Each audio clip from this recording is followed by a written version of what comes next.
Jump right in.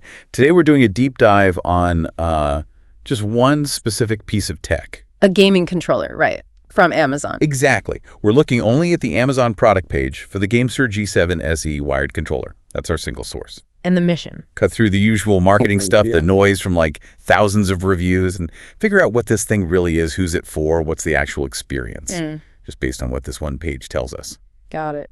And the source is, the GameSir G7 SE wired controller works with Xbox Series XS, Xbox One, and Windows PC.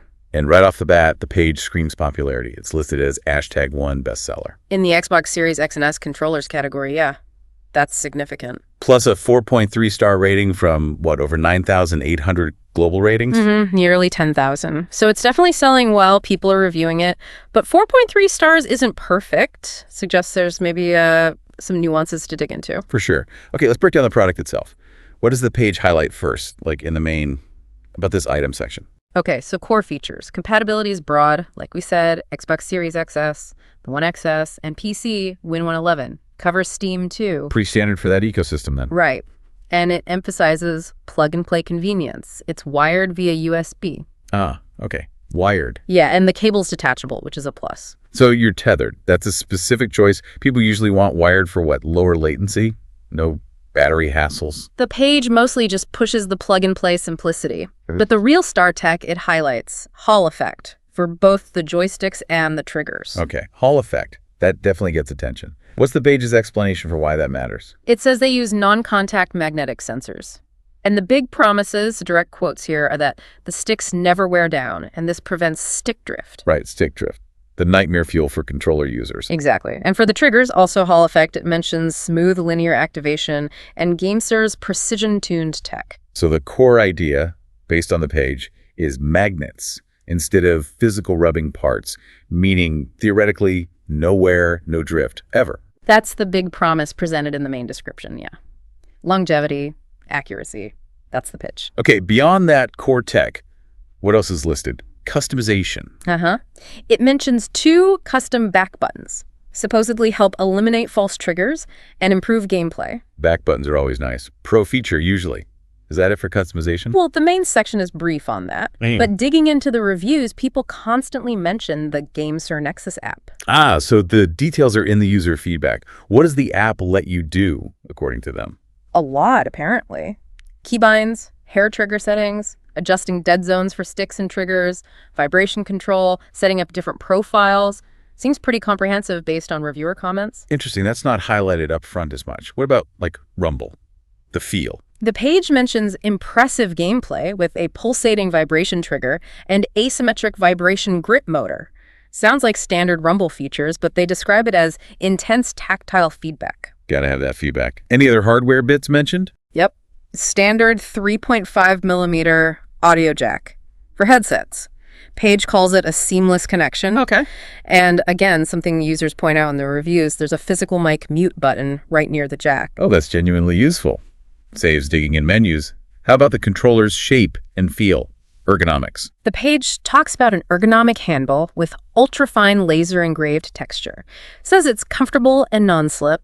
And what do users say it feels like? Reviews often compare it to the official Xbox controller shape. Similar feel, but lighter because, no batteries. Makes sense. And the page mentions a removable magnetic faceplate. Some users like that for cleaning, maybe customization potential. Okay, solid feature list pulled from the page. Let's connect these things. Why should a gamer actually care about, say, plug and play? Well, the wired thing.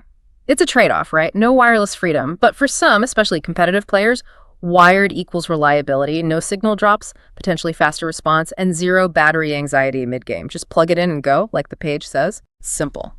And that Hall effect stuff. We touched on it, but let's spell it out. If it really stops stick drift. That's huge, Absolutely massive potential value. Stick drift kills controllers. It's frustrating, costs money to replace them. If this tech actually delivers on the page's promise of eliminating it, that's a major win for long-term use and accuracy. So that's the core appeal. What about the other stuff? The customization, back buttons, the app features users talk about? Right. Those features push it beyond just a basic replacement pad. Yeah. Things like remapping back buttons, tweaking dead zones, hair triggers, that's usually pro controller territory, much more expensive controllers. And this one is listed at $44.99 on the page. Wow, okay. So based purely on the page, the description, and the user mentions in the app, you're getting access to potentially premium customization at a much lower price than the official Elite or similar third-party options. That seems key to its value proposition. Getting high-end features, especially that Hall effect promise, for under $50. Yeah, based on the description, that sounds really good. But descriptions are one thing. How does it hold up for the thousands who bought it? Let's hit the reviews. What's the AI summary say first? The AI overview is generally positive. It pulls out words like excellent, comfortable, responsive, good value.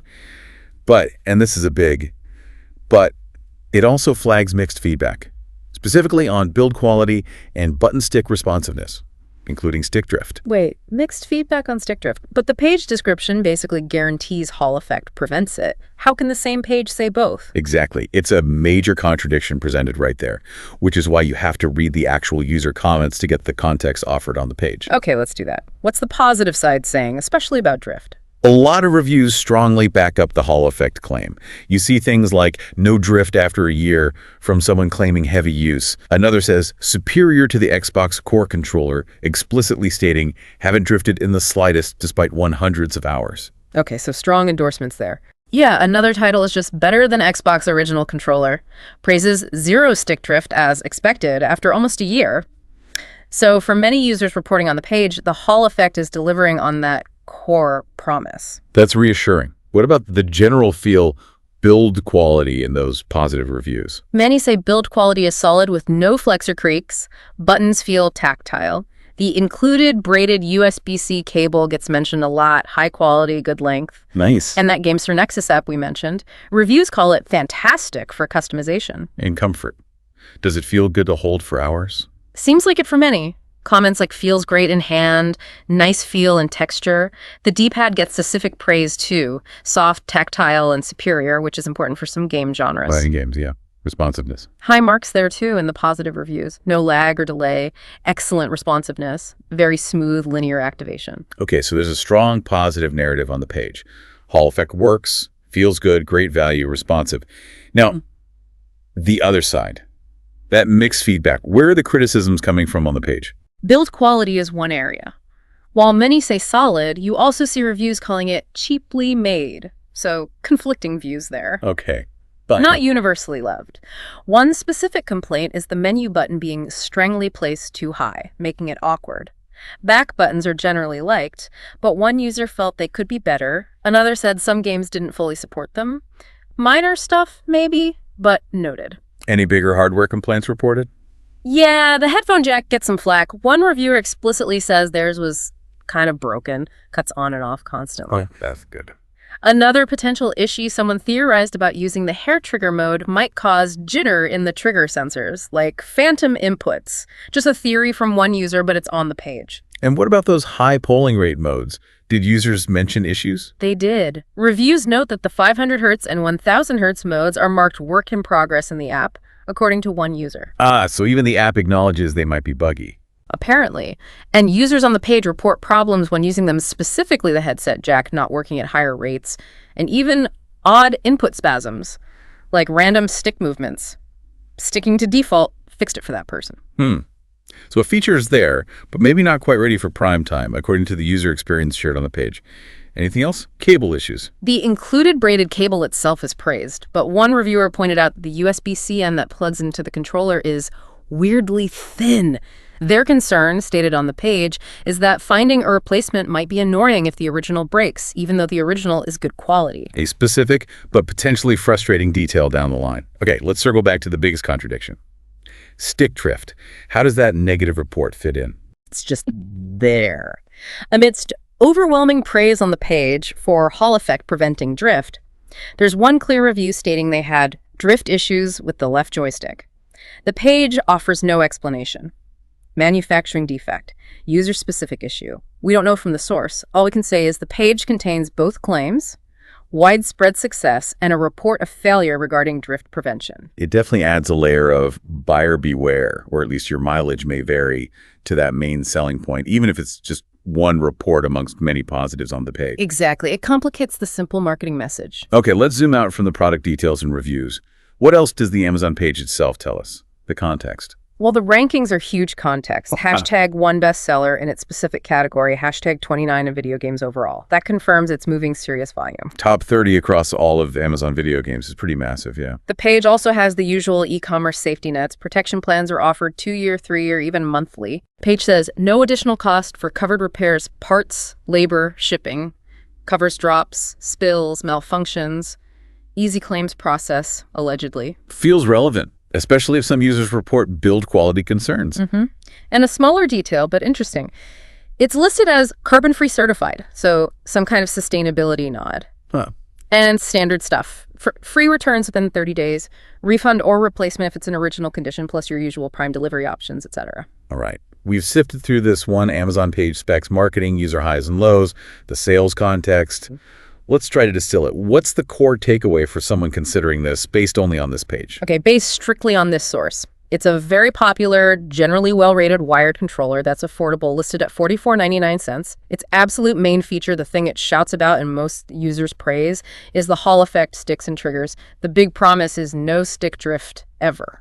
And layered on top of that core tech, it packs in features you usually pay more for, right? Yeah. Back buttons, lots of customization through that app users rave about, decent rumble, the handy mic mute button. Exactly. And the general vibe from the reviews on the page is positive regarding value, comfort, and responsiveness.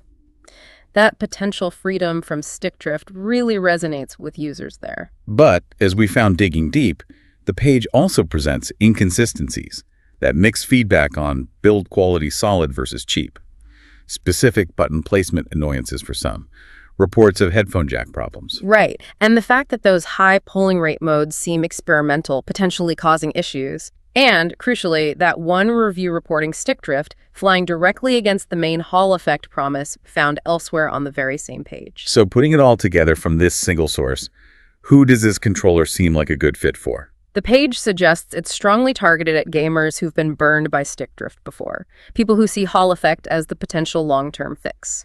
If you're okay with being wired and you want those pro features, back buttons, deep customization via an app without the pro price tag, this page makes a compelling case. You just need to weigh the chorus of positive feedback, especially on drift prevention, against those scattered but specific reports of potential quirks or quality inconsistencies also present on the page. Precisely.